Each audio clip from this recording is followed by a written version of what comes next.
Yop les potes, j'espère que vous allez bien. On se retrouve pour une toute nouvelle vidéo présentation de ma nouvelle moto pour cette année 2021 mais aussi 2022, peut-être 2023. C'est parti.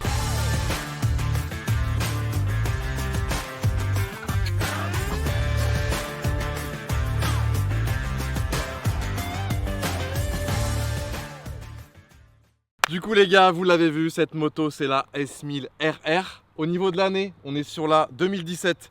Comment on peut voir que c'est une 2017? C'est très simple. Je crois que c'est par rapport aux couleurs. Je crois que c'est des couleurs exclusives à cette année-là, 2017. Au niveau des feux aussi, cette particularité de cette S1000 RR, c'est ces feux complètement asymétriques. Au début, les gens n'étaient pas fans, mais maintenant, je vous avoue les gars, ça lui fait une sacrée gueule et je kiffe. Maintenant, ils ont essayé de refaire des feux complètement symétriques. Moi, j'aime bien aussi la nouvelle, mais j'avoue que celle-là, elle a un petit charme. Elle a un petit charme. Mathis, qu'est-ce que t'en as pensé quand tu l'as vu la première fois?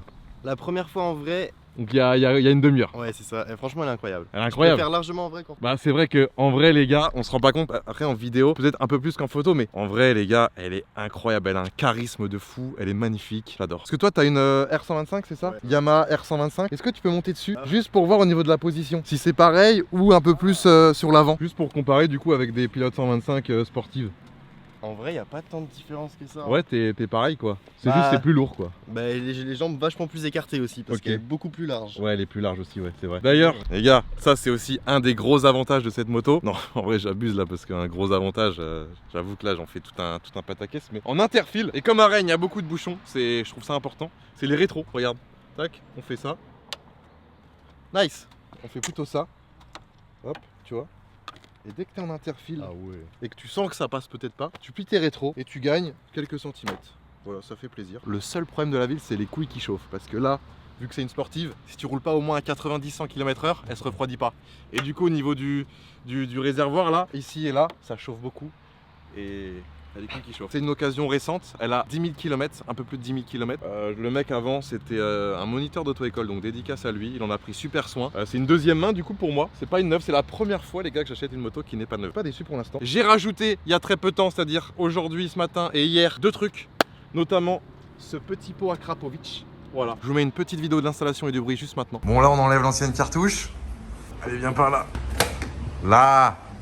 Est-ce qu'on peut voir le bruit qu'elle fait là? Oui, tu peux. Non, c'est trop. Non, tu peux. Même pas? Non, tu peux, c'est valvé. T'es catalysé, c'est valvé. T'as pas enlevé la sonde, donc tu peux la démarrer. Ouais. Ça mettra pas d'erreur. Parce qu'en gros, ça, les gars, ça, t'appelles ça le bac à frites ou la marmite.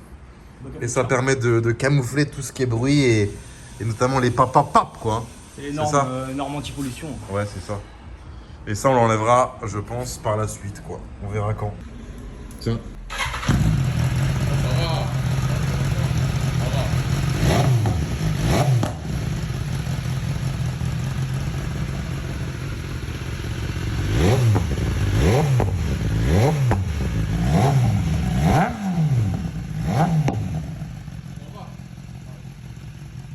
Ah, il y a une valve. Ah oui. Vas-y. Ah ouais, on la voit qui a bougé. Ah, regarde, tu le contact. Ah ouais. Pour les normes, quoi. Ouais. J'ai aussi mis le support de plaque court parce que je t'avoue qu'avoir un support de plaque qui va jusque là et qui redescend, j'aime pas du tout, je suis pas fan, donc j'ai mis ça et ça. Les modifications que je vais faire par la suite, peut-être un covering, voilà. Si un jour je me lasse de ces couleurs là, que j'ai envie de changer, hop, je pars dans le sud, là j'ai un pote, c'est le gros Salanus, dédicace à lui, il me fait un petit covering stylé, et puis ça part quoi. Donc on verra. Au niveau du capot de selle, j'ai pas envie d'en mettre les gars, je vous avoue que j'ai pas envie d'en mettre. Pourquoi? Parce que j'ai encore les cale-pieds, je suis obligé de les garder pour le pot. Et en vrai, prendre quelqu'un dessus pour lui faire limite un tour de manège. Alors, faut faire gaffe les gars, hein. Surtout quand il y a quelqu'un derrière qui est pas habitué, faut faire très attention. Mais ça peut être stylé quoi, de faire des tours à des gens. Ça, je trouve ça là, ça la rend hyper agressive. Ça me fait penser un peu à un requin. Des branchies. Ouais, des branchies de requin, de poisson. Poisson vraiment agressif, tu vois. Au niveau des caractéristiques, je vous l'ai même pas dit, les gars, mais ça fait 199 chevaux. Pour 207 kg, quand même relativement très sportif, hein, on va pas se mentir. Quasi un pour un. Et je vous ai pas dit pour la ligne aussi, mais j'ai pas mis la ligne complète encore. Là, il y a que la cartouche, la Krapovic. J'ai encore le collecteur d'origine. Il y a des gens qui m'ont dit si tu l'enlèves, tu vas perdre un peu de performance. Donc il va falloir faire une reprogrammation de la moto. Ça peut être chiant et long. Pareil, on m'a dit que si tu changes et que tu mets un collecteur à cra au niveau du bruit, ça peut être trop. Voilà. C'est-à-dire que je peux ne plus avoir d'oreille au bout de 30 minutes de route. Donc je pense que je vais essayer. C'est obligé parce que je peux pas avoir cette moto là et ne pas essayer. Ça me déplaît, je change et puis on verra. Mais regardez, il a déjà bleu là le titane. Incroyable ou pas? Ah, je croyais que c'était d'origine. Non, non, il a bleui. Je l'ai eu gris, il a déjà bleui. Incroyable. En une journée. Incroyable. Poignée chauffante, les amis. Oh. Poignée chauffante avec deux modes. Le mode extra chauffant, il m'a dit que c'était hyper agressif, comme la moto. Donc c'est-à-dire que ça donne un petit peu trop chaud. Et sinon, tu as un mode 1 qui est tranquille. Donc ça, c'est validé pour l'hiver. Parce qu'en vrai, ça, c'est une moto qui peut aussi se conduire l'hiver en mode tranquille, tu vois. Et puis, régulateur de vitesse aussi. Régulateur de vitesse, ça, c'est tout nouveau pour moi. Je l'avais eu sur la Duke que j'avais essayé. La Super Duke, c'est-à-dire que là sur la 4 voies, je me mets à 116, je suis un mec prudent, bras croisés sur la moto et je double les voitures.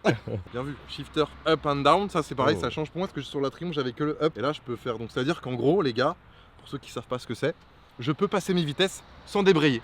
C'est-à-dire que je peux juste mettre un petit coup de pied vers la, donc hop, la première en bas, hein, pour ceux qui, regardez. Pour les amateurs de moto, je pense aussi à... Quand vous passez la première, vous appuyez et ensuite vous levez. 2, 3, 4, 5, 6. Et du coup, en même temps, normalement, tu es obligé de débrayer. Et là, pas besoin. Tac, je mets juste un petit coup de pied, c'est parfait. Donc, tu gagnes en termes de performance parce que du coup, tu n'es pas obligé de lâcher les gaz. Et puis c'est pratique, on va pas se mentir que c'est pratique. Ça m'apprend aussi, ce genre de moto, parce que j'ai jamais eu de sportive, à conduire avec les jambes. Quand je dis conduire avec les jambes, c'est quoi? C'est qu'en gros, tu es tellement sur l'avant que tes avant-bras, bah, ils en peuvent plus au bout de 15-20 minutes, j'en avais marre, tu vois. Et au final, quand tu prends appui vraiment sur tes jambes, sur les cale-pieds, bah, ça te délaisse tes bras et du coup, tu as juste à la piloter comme ça. Et franchement, c'est agréable. Donc, je suis content. Voilà, j'apprends petit à petit à manier l'engin. Je suis encore en mode pluie. Voilà, j'ai toujours pas mis le mode route ou le mode race. Pourquoi? Parce que pour me faire la main, je préfère garder le mode pluie une petite semaine. Quoi dire de plus, les gars? Je sais pas. Juste qu'elle est magnifique. Je sais pas ce que vous en pensez. N'hésitez pas à me dire en commentaire. Mais passer d'une Street Triple 660S un S1000 RR, non pas HP4 mais basique, c'est déjà très bien. 2017, c'est incroyable.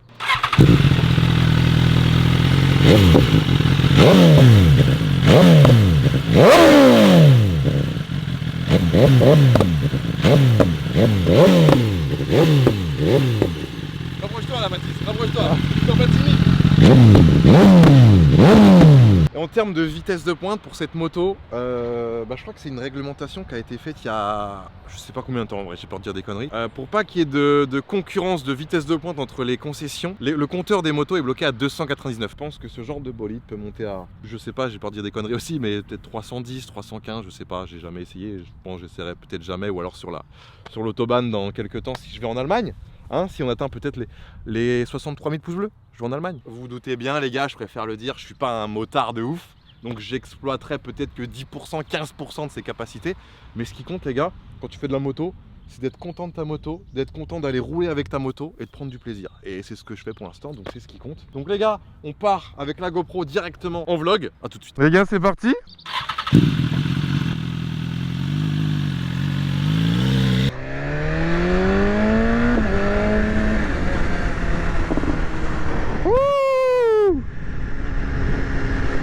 Mais j'ai remarqué aussi que sur ce genre de moto, c'est très traite la vitesse. Parce que par rapport à un Ruster, tu ressens beaucoup moins la vitesse. Tout simplement parce que tu n'as pas de prise au vent, voire très peu. Donc t'es vite à 200 et tu t'en rends pas compte. C'est pour ça qu'il y a beaucoup de gens qui me disent que c'est une moto piège à permis. Allez, c'est parti.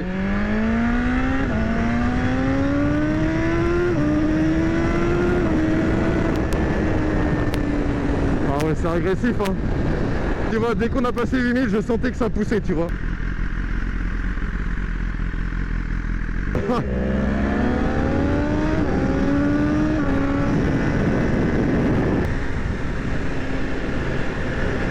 Ah, j'ai encore les pneus et les plaquettes en rodage, donc je fais quand même assez attention dans les virages.